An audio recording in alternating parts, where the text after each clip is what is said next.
में हमने क्या किया, अब क्या कर रहे हैं और भविष्य में क्या होने वाला है, इसकी पुष्टि भगवद गीता में हुई है। कौन सा श्लोक है? वेदाहम समतीतानि वर्तमानानि चार्जुना भविष्याणि च भूतानि माम तु वेद न कश्चन। मुझे सब कुछ पता है, ये चीज़ बोल रहे ना। भूतकाल में क्या हुआ ये पता है, वर्तमान का पता है, भविष्य का पता है। वे सब कुछ जानते हैं किंतु उन्हें कोई नहीं जानता। माम तु वेद न कश्चन। कहा जाता है कि परमेश्वर के हमारे जैसे पाँव नहीं हैं, लेकिन वे आकाश में विचरण कर सकते हैं क्योंकि उनके आध्यात्मिक पाँव होते हैं।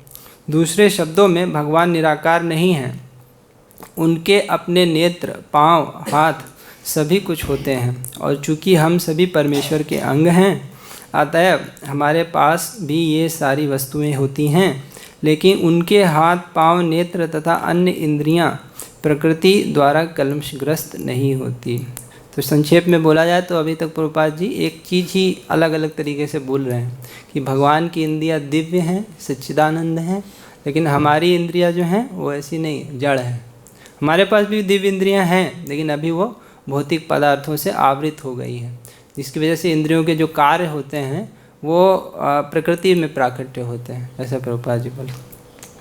तो दिव्य होने के कारण भगवान बहुत कुछ कर लेते हैं जो हम लोग नहीं कर पाते हैं, है ना। जैसे इसमें एक उदाहरण क्या देने हैं प्रभुपाद, कि भगवान सब कुछ जान जाते हैं, भूत, वर्तमान, भविष्य सब कुछ जान जाते हैं। भगवद गीता से भी पुष्टि होती है कि जब भगवान प्रकट होते हैं तो वे अंतरंगा शक्ति से यथारूप प्रकट होते हैं। ये तो बहुत फेमस श्लोक है ना, यदा यदा हि धर्मस्य ग्लानिर्भवति भारत, वो वाला श्लोक है। अपनी शक्ति के द्वारा संभवामि आत्म माया। वे भौतिक शक्ति द्वारा कलमशग्रस्त नहीं होते क्योंकि वे भौतिक शक्ति के भी स्वामी हैं। वैदिक साहित्य से हमें पता चलता है कि उनका सारा शरीर आध्यात्मिक है। उनका अपना नित्य स्वरूप होता है जो सच्चिदानंद विग्रह है। वे समस्त ऐश्वर्य से पूर्ण हैं। वे सारी संपत्ति के स्वामी हैं और सारी शक्ति के स्वामी हैं। वे सर्वाधिक बुद्धिमान तथा ज्ञान से पूर्ण हैं। ये भगवान के कुछ लक्षण हैं। वे समस्त जीवों के पालक हैं और सारी गतिविधि के साक्षी हैं। जहाँ तक वैदिक साहित्य से समझा जा सकता है, परमेश्वर सदैव दिव्य हैं। यद्यपि हमें उनके हाथ, पाँव, सिर, मुख नहीं दिखते, लेकिन वे होते हैं। और जब हम दिव्य पद तक ऊपर उठ जाते हैं तो हमें भगवान के स्वरूप के दर्शन होते हैं। कई लोग बोलते हैं भगवान दिखाओ, भगवान को दिखाओ अगर हैं तो प्रभुपाद जी बोलते हैं दिव्य हैं। इस संसार में हम देखते हैं ऐसा नहीं कि सब कुछ हमको दिखता ही है ना। ये जो पंच भौतिक शरीर है ये तो दिख रहा है, लेकिन दूसरे का मन हमको नहीं दिख रहा है। उसके मन में क्या चल रहा है नहीं पता है। उसके बुद्धि में क्या चल रहा है वो हमको नहीं पता है। फिर आत्मा तो मन से भी परे है, बुद्धियों से भी परे है। भगवान गीता में बोलते हैं इंद्रियाणि पराण्याहु इंद्रियेभ्य परम मना मनसस्तु परा बुद्धि यो बुद्धे परतस्तु सह। कि ये जो इंद्रियां हैं ये जड़ भौतिक पदार्थ से परे हैं, श्रेष्ठ हैं। और जो मन है वो इंद्रियों से भी श्रेष्ठ है। जो बुद्धि है वो मन से भी श्रेष्ठ है, लेकिन यो बुद्धे परतस्तु सह। लेकिन जो आत्मा है वो बुद्धि से भी श्रेष्ठ है। तो जब हमको मन नहीं दिखता है, बुद्धि नहीं दिखती है, फिर हम कैसे क्लेम कर सकते हैं कि हमको आत्मा दिखाओ, है ना। तो प्रभुपाद बोल रहे हैं कि एक स्तर से ऊपर उठना पड़ता है।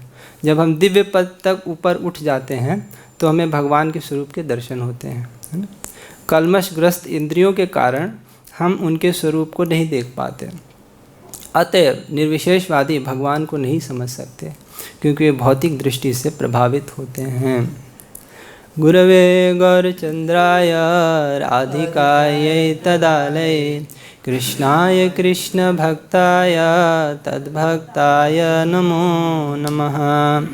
हे श्री सनातन प्रभो करुणाम्बराशे, हे रूप दुर्गत जनैक दयावलोक, हे भट्टयुग्म सुमते रघुनाथ दास, श्री जीव में कुरुत मंदमते हृदयांतरात्, प्रपन्न पारिजाताय तोत्र वेत्रैकपाणये, ज्ञानमुद्राय कृष्णाय गीतामृतदुहे नमः।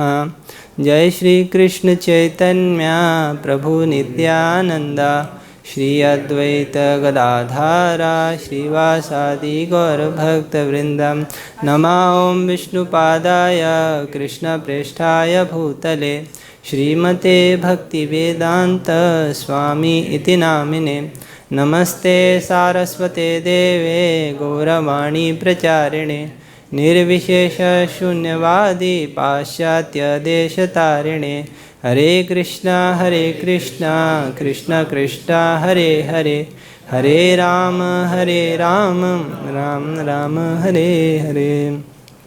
योऽन्तः प्रविश्य मम वाचमिमां प्रसुप्तां सञ्जीवयत्यखिलशक्तिधरस्वधाम्ना। अन्यांश हस्तचरणश्रवणत्वगादीन् प्राणान् नमो भगवते पुरुषाय तुभ्यं। हृदयस्य प्रेरणया प्रवर्तितोऽहं वराकरूपोऽपि तस्य हरेपदकमलं वन्दे श्रीचैतन्यदेवस्य। हरे कृष्णा।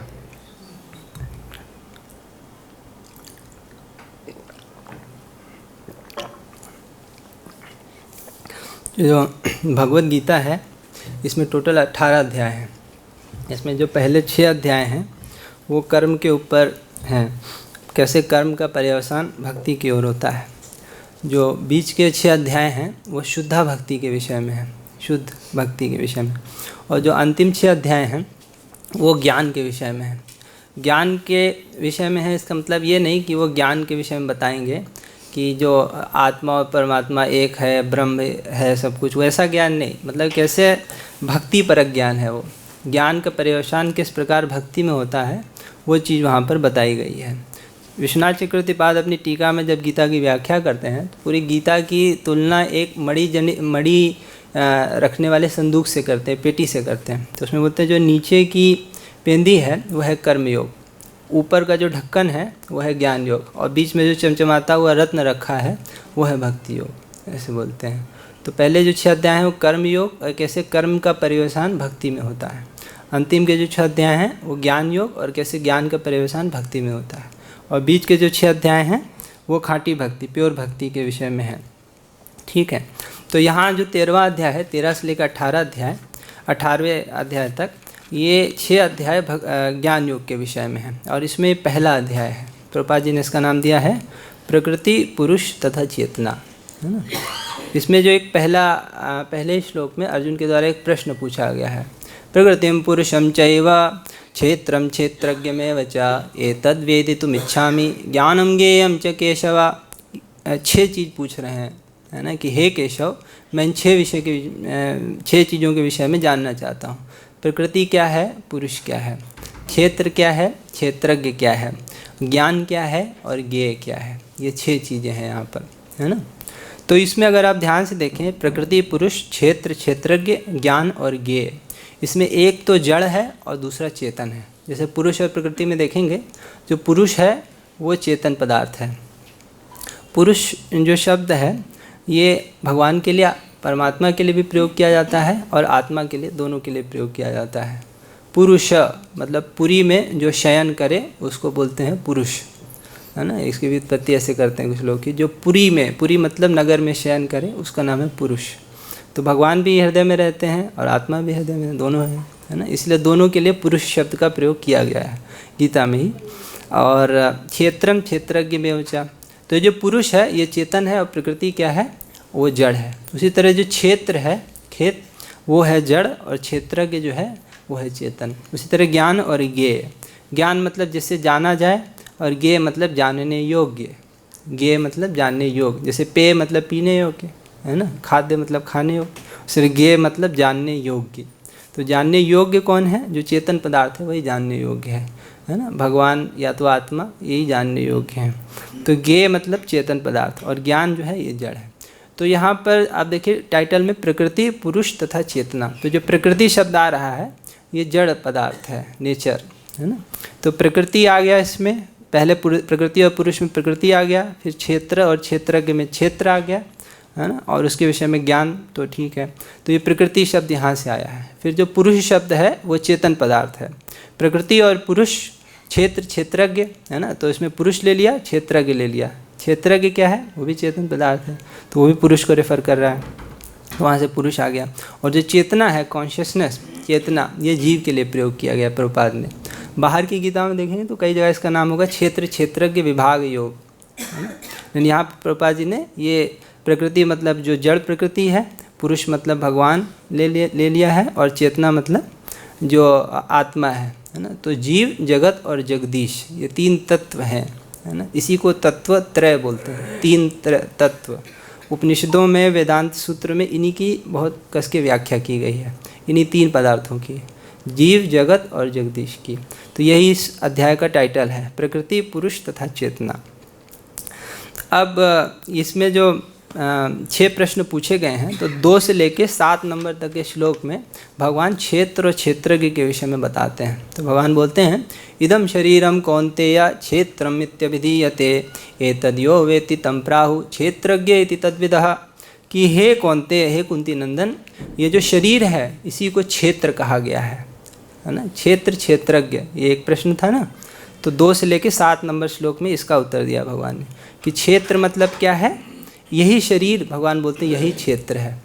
तो जैसे क्षेत्र मतलब हिंदी में क्षेत्र को खेत बोलते हैं, खेत जहाँ पे फसल वगैरह उगाते हैं। तो जैसे हम खेत में फसल उगाते हैं, वैसे ही यहाँ पर जो है क्षेत्र में हम कर्म रूपी फसल उगाते हैं, है ना। तो इसीलिए ये शरीर की तुलना, स्पेशली जो मानव शरीर है, ये इसको कर्म क्षेत्र बोला भी जाता है। यहाँ पे कर्म, अच्छे या बुरे कर्म लोग करते हैं, उसका अच्छा बुरा फल मिलता है लोगों को आगे या अभी। तो इसीलिए यहाँ पे इसको क्षेत्र या खेत कहा गया है। प्रभुपाद जी हिंदी में तो ऐसे लिखते हैं, ये शरीर क्षेत्र कहलाता है। इंग्लिश में जो है इसको ट्रांसलेट किए गए हैं फील्ड ऑफ एक्टिविटीज़, मतलब प्रकृति का वो हिस्सा जो हमारे वश में है ना। जैसे हमारा हाथ हमारे वश में है, शरीर भी कुछ हद तक हमारे वश में है, इधर भी पूरा नहीं वश में है, लेकिन कुछ हद तक है। तो इस शरीर को भगवान क्षेत्र या खेत बोल रहे हैं। और इस शरीर को जो जानता है उसी को क्षेत्रज्ञ बोल रहे हैं। क्षेत्र को जानने वाला क्षेत्रज्ञ, है ना। तो हम बोलेंगे कि हम शरीर को जानते हैं, हमको पता है ना, कि हमारे हाथ में कितनी उंगलियां हैं है ना, कितनी आँखें, हमको सब पता है ना।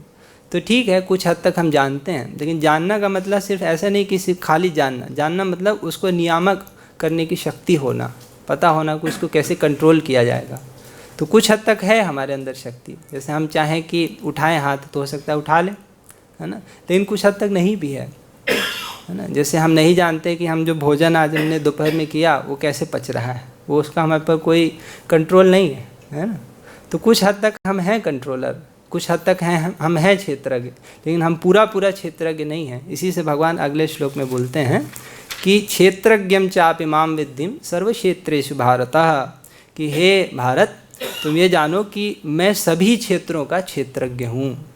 तो क्षेत्रज्ञ हो गए 2, कौन हो गए, एक तो जीव स्वयं हो गया और दूसरे क्षेत्रज्ञ हो गए भगवान। और भगवान खाली एक क्षेत्र के क्षेत्रज्ञ नहीं है, सर्व क्षेत्रेषु, जितने भी शरीर हैं, खाली मनुष्यों के नहीं, जितने भी कीड़े मकोड़े, जितने भी देवता हैं, सभी के शरीरों के भगवान क्षेत्रज्ञ हैं। सर्व क्षेत्रेषु भारत, ऐसे बोल रहे हैं। तो भगवान ही, कोई सोच सकता है कि मैं अपने शरीर के विषय में जानता हूँ, कोई दूसरा अपने शरीर के विषय में जानता है, लेकिन भगवान जो हैं सभी के शरीरों के विषय में जानते हैं। जानने का मतलब कंट्रोल करते हैं, नियामक करते हैं, है ना। वास्तव में देखा जाए तो हमारा पूरा कंट्रोल भी नहीं है ना। जैसे मैं अभी आया, इधर चल के आ गया, लेकिन 2.5-3 महीना पहले थोड़ा घुटने का ऑपरेशन हुआ था, तो एनेस्थीसिया दिया। तो एनेस्थीसिया जब दिया तब तो मेरा कंट्रोल नहीं था ना पैर के ऊपर, तब तो मैं नहीं चल पा रहा था। तो अभी है कंट्रोल, लेकिन उस समय तो नहीं था। तो क्या एक सिस्टम होता है, जैसे इस चैप्टर का नाम भी है प्रकृति, पुरुष और चेतना, जीव, जगत और जगदीश, जो मैंने बोला 3 तत्व रहते हैं, उन्हीं के विषय में व्याख्या की गई है। तो तीनों पदार्थ जो हैं किसी न किसी कार्य के पीछे रिस्पॉन्सिबल हैं। जितने भी हम कार्य करते हैं सुबह से लेकर शाम तक, तीनों लोग रिस्पॉन्सिबल हैं। लेकिन जो भगवान हैं, परमात्मा है, वही मुख्य कंट्रोलर हैं, है ना। जैसे एक सिंपल सा उदाहरण, जैसे हाथ उठाने का मैंने भी दिया था, कि जैसे हमको हाथ उठाना है तो हमारे अंदर क्या होती है, एक इच्छा होती है। जीव क्या कर सकता है, केवल इच्छा कर सकता है कि अब मुझे हाथ उठाना है। परमात्मा जो हृदय में बैठे हैं वो चेक करते हैं कि इसका जो कार्मिक बैलेंस है, बैंक अकाउंट है, क्या उसमें इतना कर्म है कि हाथ उठा सकता है। वो चेक करते हैं, हाँ उठा सकता है। तब वो प्रकृति को जो है आदेश दे देता है, ठीक है अब इसके मसल्स वगैरह ऐसे मूव करो कि हाथ उठ जाए, नर्व इम्पल्स भेजेगा, मसल्स मूव करेगा। तो ये सब इतना व्याख्या में कर रहा हूँ, लेकिन बहुत जल्दी होता है ये सब, है ना। तो जीव है, जगत है और जगदीश है। तो जीव क्या करता है? इच्छा करता है। भगवान जो हृदय में बैठे हैं वो क्या करते हैं? सैंक्शन, अनुमति प्रदान करते हैं। और जो प्रकृति है वो क्या करती है? वो क्रियान्वित करती है ना। जैसे कोई, एक दूसरा उदाहरण देता हूँ, जैसे कोई मुजरिम है ना, अपराधी है, और कोर्ट में उसकी सुनवाई चल रही है। अब वहाँ पर जो है कोर्ट ने, जज ने जो है डिसीजन सुनाया कि अब इसको जो है 15 वर्ष की जेल होगी, है ना। तो उसने सुना दिया। अब तुरंत क्या होगा? पुलिस जो पीछे खड़ी थी उसको पकड़ेगी और उसको उठा के लेके जेल में डाल देगी। अब कोई सामने जो व्यक्ति नहीं जानता है पूरा प्रोसेस क्या है, वो कौन इसको जेल में डालने के लिए कौन जिम्मेदार है? कोई बोल सकता है कि नहीं, जज ने बोला इसलिए इसको जेल में डाल दिया गया। कोई बोल सकता है नहीं, पुलिस ने, हम देखा पुलिस ने पकड़ के इसको डाल दिया, तो पुलिस वास्तव में रिस्पॉन्सिबल है। लेकिन जो जानता होगा व्यक्ति, वो जानेगा कि नहीं, वास्तव में ये जो व्यक्ति है, अपराधी है, यही जिम्मेदार है। ये अगर गड़बड़ नहीं करता तो काहे इसकी सुनवाई होती, काहे को जज जो है 15 वर्ष की जेल सुनाता हो, काहे को पुलिस लेके जाती है। तो जो जज है वो परमात्मा की तरह है, वो सैंक्शन कर रहे हैं, है ना। और जो जीव है वो अपराधी की तरह है, जो कुछ ना कुछ अच्छा बुरा कुछ भी सोच रहा है। यहाँ तो बुरा है लेकिन अच्छा भी सोच सकता है ना। और जो पुलिस है वो प्रकृति की तरह है, एग्जीक्यूट कर रही है ऑर्डर। ऑर्डर दिया किसने? भगवान ने दिया, है ना। प्रकृति किस क्या कर रही है? उसको क्रियान्वित कर रही है, एग्जीक्यूट कर रही है। तो जीव, जगत और जगदीश ये हमेशा ये चलता रहता है। अगर मान लीजिए मेरी इच्छा हुई कि हाथ उठाओ, लेकिन मेरे अंदर ऐसा कर्मिक बैलेंस नहीं है, हाथ उठाने का इतना पुण्य नहीं है, तो उसी समय पैरालिसिस हो जाए, लो अब हाथ ही नहीं उठ रहा है ना। तो ऐसे चलता रहता है। अब प्रकृति फिर नहीं एग्जीक्यूट करेगी, भगवान नहीं इसको सैंक्शन करेंगे तो प्रकृति एग्जीक्यूट भी नहीं करेगी। तो ये ऐसे चलता रहता है। तो इसीलिए भगवान बोल रहे हैं, क्षेत्रज्ञम चापि माम विद्धि सर्व क्षेत्रेषु भारता, मैं सभी क्षेत्रों का, सभी शरीरों का क्षेत्रज्ञ हूँ, ऐसा बोल रहे हैं। इसी से व्यक्ति को विनम्र रहना चाहिए, क्योंकि हमारे हाथ में वास्तव में कुछ है नहीं। कभी लगता है कि बहुत कुछ कर रहे हैं, लेकिन भगवान अगर ना उसको सैंक्शन करे, ना अनुमति प्रदान करे, तो हम कुछ कर नहीं पाएंगे। प्रहलाद महाराज बोलते हैं, नृसिंहदेव के प्रार्थना करते हैं, बालस्य नेह शरणम पितरो नृसिंहा नार्तस्य चागदमुदन्वति मज्जतो नो तप्तस्य तत्प्रतिविधेरे इहांजश्रेष्ठा तावद विभो तनुभृताम तदुपेक्षितानाम। बोलते हैं कि हे नृसिंहदेव, तनुभृताम तदुपेक्षितानाम, कोई भी जीवधारी है, लेकिन यदि आप उसकी उपेक्षा कर देते हैं तो उसको कोई नहीं बचा सकता। 3 उदाहरण देते हैं यहाँ पे। बालस्य नेह शरणम पितरो नृसिंहा, जो माता पिता हैं अपने बच्चे को नहीं बचा सकते। एक सत्य घटना बता रहे हैं कि इधर ये प्रयागराज की बात है, वहाँ पे गंगा जी में नाव पे चल रही थी, नाव चल रही थी, और वहाँ पे गंगा जी में कुछ कुछ जगह में बहुत सारे मगरमच्छ भी हैं। तो एक बच्चा नाव में बैठ के पानी से खेल रहा है, हाथ उसमें ऐसे ऐसे खेल रहा है। तो जो नाविक था अल्लाह, उसने बोला कि देखो इसमें आदमी खाने वाले घड़ियाल और मगरमच्छ भरे पड़े हैं, आप ऐसा रोकिए बच्चे को, माता पिता को बोले।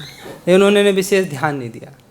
इतनी देर में क्या हुआ, एक मगरमच्छ ने उसका हाथ पकड़ लिया बच्चे का। जब देखा खींच रहा था तो बच्चा रोने लगा, इतने माता पिता ने पीछे से पकड़ लिया, है ना। तो मगरमच्छ सीधा खींच रहा है, माता पिता पीछे की तरफ खींच रहे हैं। तो क्या हुआ, जो बोट है उसका बैलेंस बिगड़ने लगा, वो टलमल करने लगी। तो मल्लाह ने बोला कि देखिए बच्चे को छोड़ दीजिए वरना हम सब मर जाएंगे, ऐसा बोला उसने। तो बोले नहीं ऐसे कैसे कूद छोड़ सकते हैं। तो बोले कि फिर आप लोग भी कूद जाइए उसमें, है ना।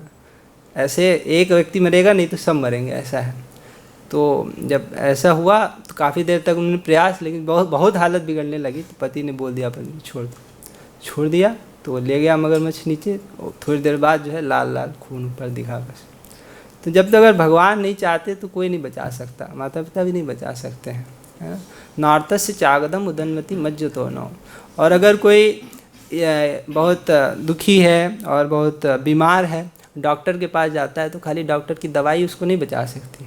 एक डॉक्टर के पास गए थे तो उसने लिखा था, वी ट्रीट गॉड हील्स, हम तो खाली उपचार करते हैं, वास्तव में भगवान करते हैं। कई जो ईमानदार डॉक्टर होते हैं वो जानते हैं इस चीज़ को, हमारे हाथ में नहीं है, भगवान के हाथ में है ठीक होना, हम तो खाली उपचार कर देंगे, है ना। तो दवाई या डॉक्टर किसी को नहीं बचा सकते, है ना। और मज्जतो नो, कोई डूबते वाले व्यक्ति को जो है, डूबने वाले व्यक्ति को कोई नौका नहीं बचा सकती, है ना। एक बहुत बड़ा जहाज़ बना था टाइटैनिक, है ना। तो पहले ही उसमें बोलते थे कि it's a ship which even God can not sink, ऐसा जहाज है जो भगवान भी नहीं डुबा सकते, और पहले ही अपनी यात्रा में वो डूब गए। तो अगर भगवान ना किसी की सहायता करें तो वो भी नहीं बचा सकते। तो इसीलिए विनम्र रहना चाहिए। भगवान यहाँ पे बोल रहे हैं कि क्षेत्रज्ञम चापि माम विद्धि सर्व क्षेत्रेषु भारता, मुझको क्षेत्रज्ञ जानो, मैं सबका नियामक हूँ। तो इस तरह 7 नंबर श्लोक तक क्षेत्र और क्षेत्रज्ञ की व्याख्या होती है। फिर जो 8 से लेके 12 नंबर तक श्लोक हैं उसमें ज्ञान। अभी क्षेत्रज्ञ है, क्षेत्रज्ञ हो गए 2, कौन? आत्मा और परमात्मा। अब इनको कैसे जाना जाए? ज्ञानम ज्ञेयम च केशवा। 5वां और 6ठा प्रश्न क्या था? ज्ञान क्या है और ज्ञेय क्या है ना? तो ज्ञान के विषय में क्या बताया जा रहा है कि ज्ञान अगर तुमको हासिल करना है तो ये 20 गुण हासिल करो। तो 8 से लेके 12 नंबर तक जो श्लोक हैं उसमें एक लिस्ट गिना दिया है भगवान ने, क्या क्या जो है अमानित्वम, अदम्भित्वम, अहिंसा, शांति, आर्जव, ऐसे करके 20 क्वालिटीज़, 20 गुण गिना दिए हैं कि इनको हम विकसित करने पे हमको ज्ञान की प्राप्ति होगी। इस प्रकार से तो ज्ञान के विषय में हो गया। फिर 13 से लेके 19 नंबर तक का जो श्लोक है वो ज्ञेय पदार्थ है ना। ज्ञेय पदार्थ मतलब जानने योग्य। जानने योग्य क्या होता है? जो चेतन पदार्थ होता है, आत्मा या परमात्मा दोनों ही चेतन हैं, तो उनको कैसे उनकी क्या व्याख्या है वो 13 से लेके 19 में बताया गया है। तो कैसे जाना जाए वो 8 से 12 में बताया गया है, और 13 से 19 में क्या बताया गया है, क्या है वो एग्जैक्टली, है ना। तो 13 ये जो सेक्शन है वास्तव में 13वां अध्याय पूरे गीता का सबसे कठिन अध्याय माना गया है, और उस पर भी ये 13 से लेकर 19 तक का सेक्शन और कठिन माना गया है, क्योंकि इसमें फिलॉसफी जो है, दर्शन बहुत अच्छे से बताया गया है। तो नहीं ठीक से समझे तो काफ़ी मिस हो जाता है ये वाला पोर्शन। ये वाला जो पोर्शन है इसमें कई श्लोक हैं, आत्मा के ऊपर भी लागू होते हैं और परमात्मा के ऊपर भी लागू होते हैं, ऐसा है ये सेक्शन। इसलिए आचार्यों की व्याख्या भिन्न भिन्न प्रकार से भी है। कुछ लोग इसको आत्मा के पर्सपेक्टिव से बोलते हैं, कुछ लोग परमात्मा के पर्सपेक्टिव से बोलते हैं। थोड़े कठिन सेक्शन है, ऐसा है ना। तो 13 नंबर श्लोक में बोलते हैं ज्ञेयम यत् यत् प्रवक्ष्यामि यद् ज्ञात्वा अमृतमश्नुते अनादि मत् परम ब्रह्म न सदुच्यते। ज्ञेय के विषय में बताते हैं, जो ज्ञेय पदार्थ है, आत्मा या परमात्मा कोई भी ले लीजिए, उसको बोलते हैं भगवान अब मैं तुमको बताऊंगा, और इसको जान करके अमृतम अश्नुते, तुम अमृतत्व को प्राप्त होगे, अर्थात मोक्ष की पदवी को, है ना, इस संसार से छूट जाओगे।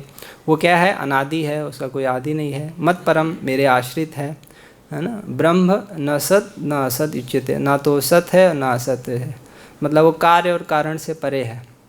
इसकी व्याख्या में समय लगेगा, तो इसको हम आज का श्लोक तो 15वां नंबर श्लोक है। फिर 14वें नंबर में बोलते हैं सर्वतः पाणिपादम तत् सर्वतो अक्षि शिरोमुखम सर्वतः श्रुतिमल्लोके सर्वमावृत्य तिष्ठति। तो कैसा है वो ज्ञेय पदार्थ, उसके विषय में और बता रहे हैं कि सर्वतः पाणिपादम तत्, हर जगह उसके पैर हैं, हर जगह उसके हाथ हैं। सर्वतः अक्षि, हर जगह उसकी आँख है। शिरोमुखम, हर जगह उसका सिर है, हर जगह उसका मुख है। सर्वतः श्रुतिमल्लोके, हर जगह उसके कान हैं, हर जगह उसकी आँख हैं। सर्वम आवृत्य तिष्ठति, सबको व्याप्त करके स्थापित होता है, सब में वो व्याप्त है। तो ये वास्तव में भगवान के परमात्मा जो फीचर है, जो परम तत्व है, उसको 3 रूपों में जाना जाता है, ब्रह्म, परमात्मा और भगवान, है ना। जैसे आप लोगों ने सुना होगा निराकार, निर्विकार, निर्विशेष, है ना, जो है तो उसको ब्रह्म बोलते हैं, मतलब उसका कोई आकार नहीं है, मतलब एक ही चीज़ है लेकिन उसके 3 अलग अलग एस्पेक्ट हैं, 3 अलग अलग स्वरूप हैं, है ना। जैसे भोजन है तो भोजन का एक स्वरूप है उसका सुगंध, वो भी भोजन से ही आता है ना।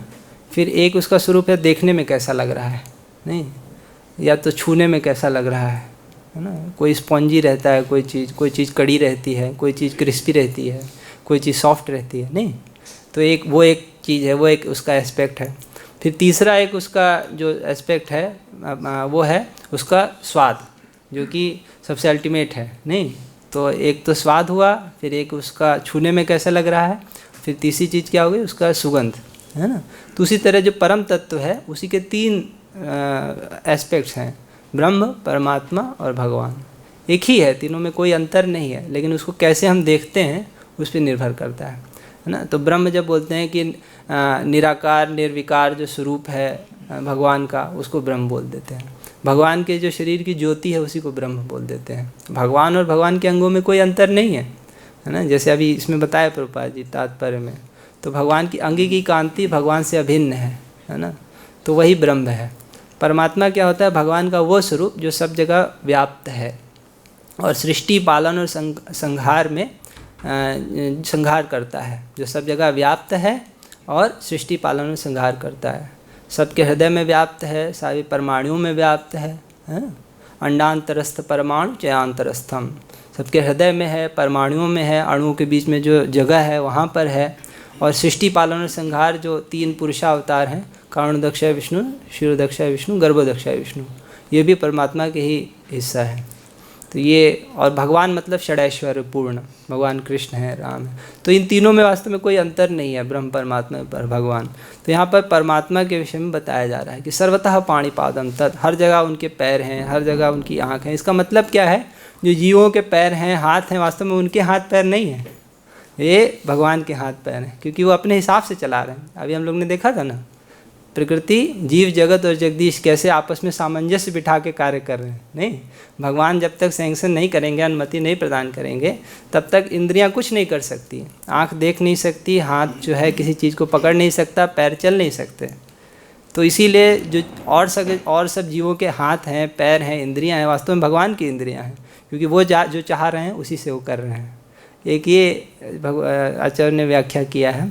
दूसरा, भगवान हर जगह ही हैं, उनके अपने सच्चिदानंद हाथ पैर हैं, है ना।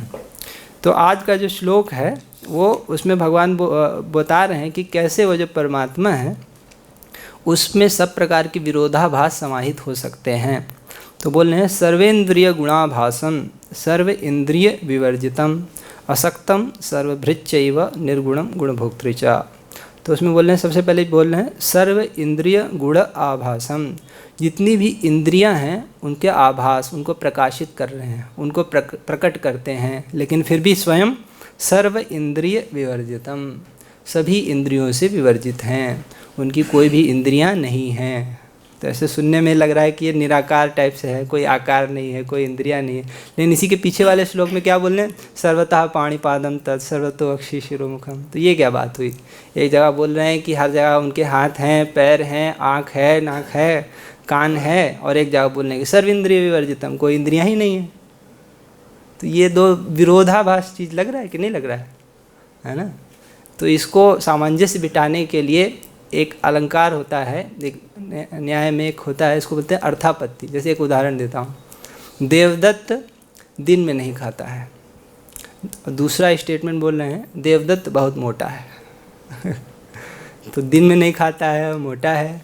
तो तीसरा एक स्टेटमेंट, इसको सामंजस्य बिठाने के लिए लोग बोलते हैं देवदत्त रात में खाता है। भाई दिन में नहीं खा रहा है, मोटा भी है, तो रात में खाता होगा नहीं। तो ऐसी चीज़ है। एक जगह बोल रहे हैं कि हर जगह हाथ हैं, पैर हैं, इंद्रियां हैं, एक जगह बोले इंद्रियां ही नहीं है। इसका क्या मतलब, इसका मतलब ये है कि भगवान की जो इंद्रियां हैं वो आध्यात्मिक इंद्रियां हैं, चिन्मय इंद्रियां हैं, सच्चिदानंद हैं, हमारे आपके जैसे नहीं हैं इंद्रियां। भगवान की इंद्रियां भिन्न हैं, ये इसका मतलब है ना। इसकी बहुत व्याख्या किया है प्रभुपाद जी ने, क्योंकि शुरुआत में ऐसे देखने में लगता है कि ये निराकार जैसा बोला है।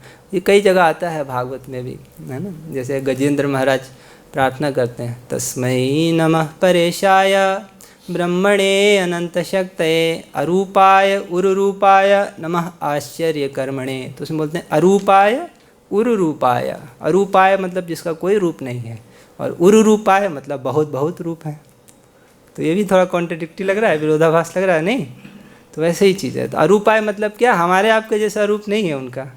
भगवान का जो रूप है वो सच्चिदानंद है ना। इसलिए उरु रूपाय, भगवान अनेक अनेक अवतार ग्रहण करते हैं, है ना। उपनिषदों में भी प्रभुपाद जी ने एक देखिए कोट किया है श्वेताश्वतार उपनिषद से, अपाणिपादो जवनो गृहीता, थोड़ा सा आधा श्लोक है का आगे है कि पश्यत अचक्षु शृणोति अकर्णः। ऐसे अपाणिपादा मतलब पाणी नहीं है, हाथ नहीं है, पाद मतलब पैर नहीं है, फिर भी जवनः मतलब दौड़ते हैं, गृहीता ग्रहण करते हैं, पकड़ते हैं।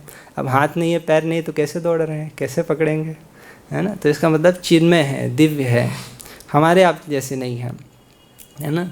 और पश्यति चक्षु शृणोति अकर्णः, है ना। पश्यति अचक्षु, अचक्षु मतलब जिसकी आंखें नहीं है लेकिन फिर भी देखते हैं, पश्यति, है ना। और शृणोति अकर्णः, अकर्णः मतलब कान नहीं है लेकिन फिर भी शृणोति।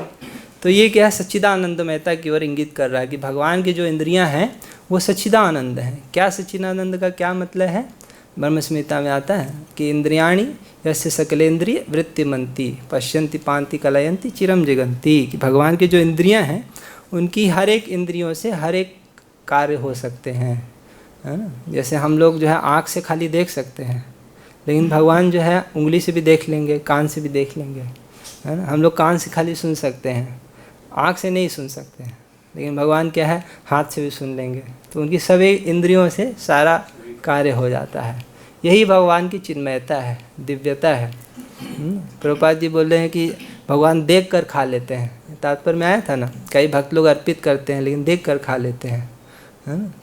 उसी तरह कई कई भक्तों की, ऐसे जगन्नाथपुरी में भक्त हैं दास्या बावरी, तो एक बार उनको मंदिर में नहीं घुसने दिया जाता था, तो आम लाए भगवान के लिए, और तो अंदर नहीं घुसने दिया गया, तो चक्र पर उनको गोपाल जी के दर्शन हुए और वहीं पे वो अर्पित कर रहे हैं। वहाँ से हाथ पकड़ पकड़ के जो है, मतलब लोगों को नहीं दिख रहा है लेकिन उनकी टोकरी से आम गायब होते जा रहे हैं। तो सब पंडा लोग टेंशन में आ गए कि भाई अगर ये ऐसे भगवान खाने लगे तो हमारा तो धंधा चौपट हो जाएगा। तो सब बोले अरे ये धोखा कर रहा है, कोई काला जादू कर रहा है। अरे नहीं नहीं, भगवान खा रहे हैं। दासिया और भी बोले अरे ऐसे कैसे खा रहे हैं, जब तक हम नहीं देंगे तब तक कैसे खाएंगे। बोले नहीं खा रहे हैं, मैं देख रहा हूँ, हाथ से ले रहे हैं, खींच रहे हैं। सब अंदर जाके देखे तो भगवान के मुंह में आम लगा हुआ था, छिलके पड़े हुए थे नीचे, है ना। तो भगवान की इंद्रिया दिव्य हैं, चिन्मय हैं, भगवान ग्रहण कर लेते हैं। एक और उदाहरण दिया प्रभुपाद जी ने, भगवान भूत के विषय में जानते हैं, भविष्य के विषय में जानते हैं और वर्तमान के विषय में जानते हैं। ये भिन्नता है अपनी इंद्रियों से, लेकिन हम जो है ऐसा नहीं जानते हैं। तो ये काफ़ी झगड़ा है वास्तव में लोगों में, निराकारवादी और साकारवादियों में, है ना। कुछ लोग बोलते हैं भगवान साकार हैं, निराकारवादी बोलते हैं नहीं नहीं भगवान निराकार है। लेकिन एक सिंपल सा सिद्धांत है, इस संसार में हम देखते हैं तो रूप दिखता है ना। ये ग्रंथ का रूप है, करताल का कुछ ना कुछ आकार है, कुर्सी का आकार है, हमारा आपका कुछ ना कुछ आकार है। तो यदि जैसे वेदांत सूत्र में बोला गया जन्माद्यस्यतः, उनसे ही सबका जन्म होता है, तो यदि संसार में आकार है तो भगवान में आकार क्यों नहीं होगा, है ना। ईशोपनिषद में बोला गया है पूर्णमदः पूर्णमिदं पूर्णात् पूर्णमुदच्यते, है ना। पूर्णस्य पूर्णमादाय पूर्णमेवावशिष्यते। पूर्णमदः भगवान पूर्ण है, पूर्णमिदं ये जगत भी पूर्ण है ना। पूर्णात् पूर्णमुदच्यते, उन भगवान जो पूर्ण है उनसे ये पूर्ण जगत निकलता है ना। तो प्रश्न उठता है जगत पूर्ण है, भगवान पूर्ण है, तो भगवान में कुछ ऐसी चीज़ जो परम सत्य है उसमें कुछ ऐसी चीज़ क्यों नहीं होगी जो इस जगत में है। इस जगत में कुछ ऐसी चीज़ है जो भगवान में नहीं है, तो काहे का भगवान अपूर्ण हो गया ना, वो तो समझ रहे हैं ना। एक सिंपल सा लॉजिक है, इस जगत में अगर आकार है और भगवान में आकार नहीं है तो भगवान अपूर्ण हो गए ना, समझ रहे हैं ना। इसीलिए भगवान की अगर पूर्णता होनी है तो उनको आकार भी होना चाहिए, है ना। तो कोई बोले, कोई पूछे भगवान साकार है निराकार है, तो हमको क्या बोलना चाहिए, क्या बोलना चाहिए, दोनों ही हैं, साकार भी हैं निराकार भी हैं, है ना, ऐसे बोलना चाहिए। तो ये इसमें झगड़ा है लोगों का। वो क्या सोचते हैं, निराकारवादी लोग क्या सोचते हैं कि यदि हम रूप भगवान को दे देंगे तो भगवान जो है देश और काल के द्वारा बाधित हो जाएंगे, परिच्छिन्न हो जाएंगे। जैसे इस संसार में देखते हैं कुछ किसी चीज़ का रूप होता है तो देश और काल के द्वारा बाधित। मैं समझाता हूँ इसको। जैसे मैं यहाँ पे बैठा हुआ हूँ तो मेरा कुछ ना कुछ आकार है, कुछ ना कुछ रूप है, तो मैं यहाँ पे बैठा हूँ तो अभी मैं गौशाला में नहीं हूँ, है ना। तो इसको कहते हैं काल के द्वारा बाधित होना, काल के द्वारा परिच्छिन्न बाधित होना। फिर अभी मैं हूँ लेकिन 50 साल पहले नहीं था, या तो आगे 100 साल बाद नहीं रहूँगा, है ना। तो इसको बोलते हैं काल के द्वारा बाधित होना, समझ रहे हैं। तो इस संसार में लोग देखते हैं कि किसी न किसी चीज़ का आकार है तो या तो वो देश के द्वारा बाधित है और काल के द्वारा बाधित है। इसीलिए अगर हम भगवान को आकार देंगे तो वो भी देश के द्वारा बाधित हो जाएंगे, काल के द्वारा बाधित हो जाएंगे। इसलिए वो बोलते हैं जो परम सत्य है वो निराकार है।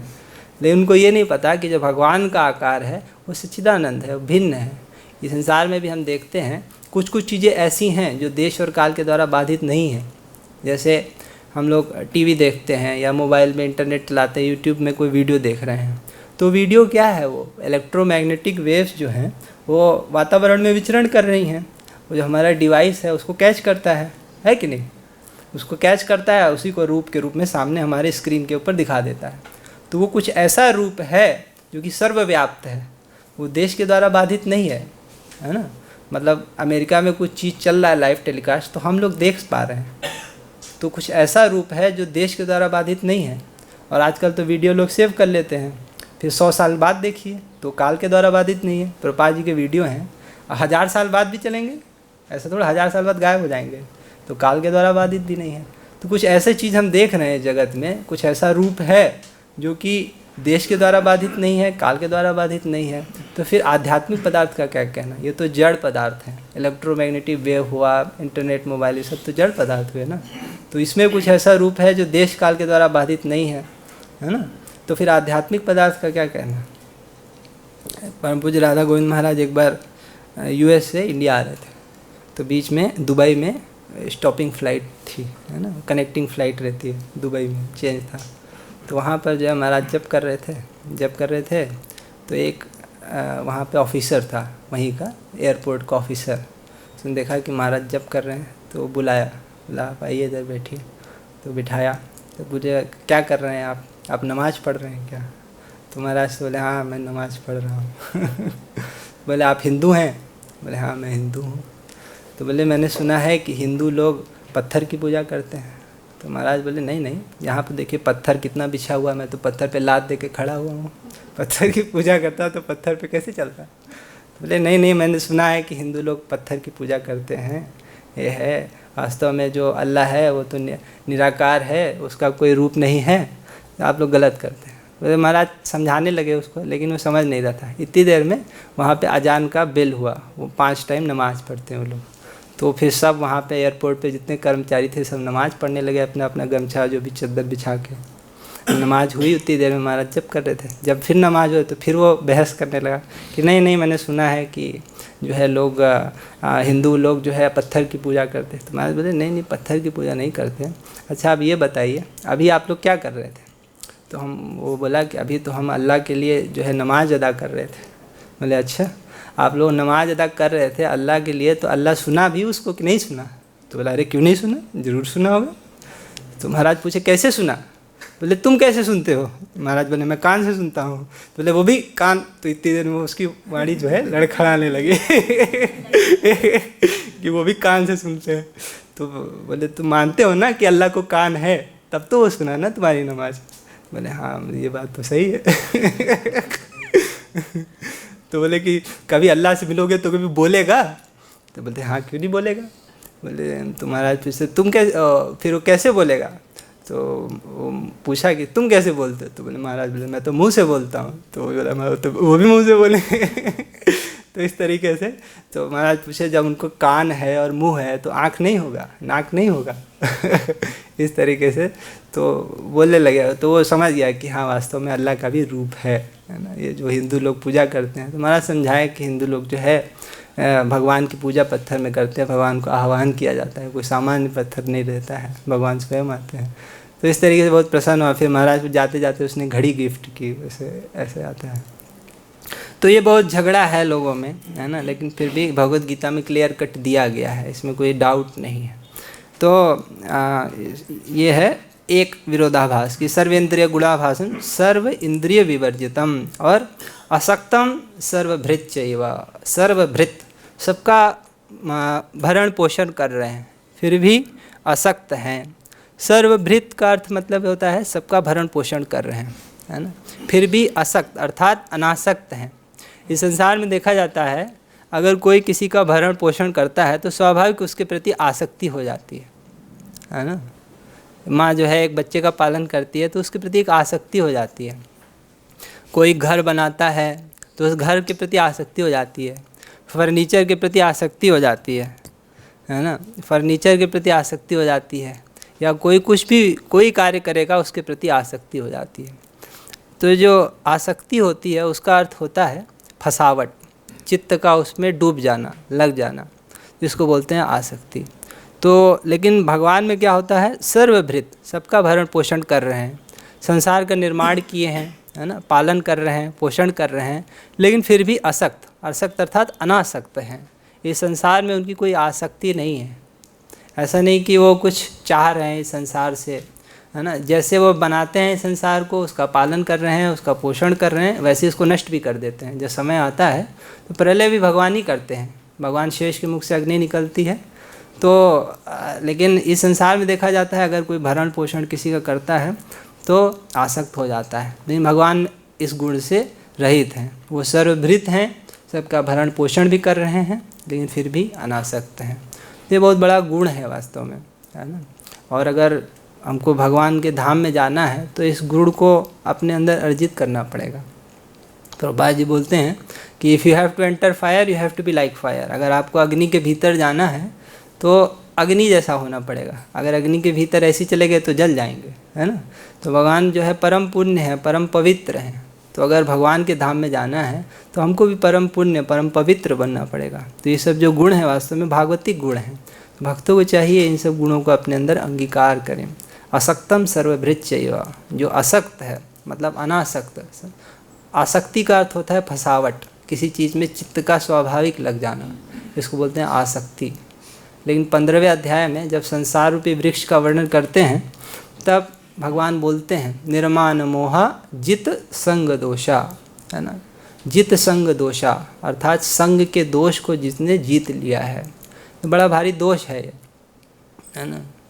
संग मतलब आसक्ति, चित्त की फसावट। इस संसार में लोगों की फसावट रहती है, चीज़ों में, वस्तुओं में, प्राणी पदार्थों में, है ना। लेकिन इससे हटकर क्या करना होगा, भगवान में फसावट करना है चित्त को, है ना। भगवान के नाम में, रूप में, लीला में, है ना। तो दो तरीके के लोग हैं, एक है साधक और एक है विषयी। तो जो साधक होती है उसकी क्या दृष्टि होती है, विषयी से ठीक अपोजिट होती है। एक तो व्यक्ति है जो शास्त्रों का बिल्कुल पालन नहीं कर रहा है ना, वो खाली इंद्रियों के तर्पण में ही लगा हुआ है, वो तो नरक के रास्ते पे जा रहा है। लेकिन एक व्यक्ति है जो शास्त्रों का पालन कर रहा है लेकिन उसकी दृष्टि कहाँ पे है, संसार की ओर है, उसको बोलते हैं विषयी।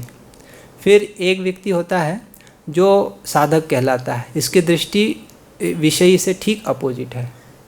जो चीज़ विषयी चाहता है साधक उसको नहीं चाहता है। विषयी चाहता है संसार में हमारा नाम हो, सम्मान हो, साधक जो है उसको ठुकराता है। अगर आ जाता है तो उसको बड़ा विघ्न मानता है।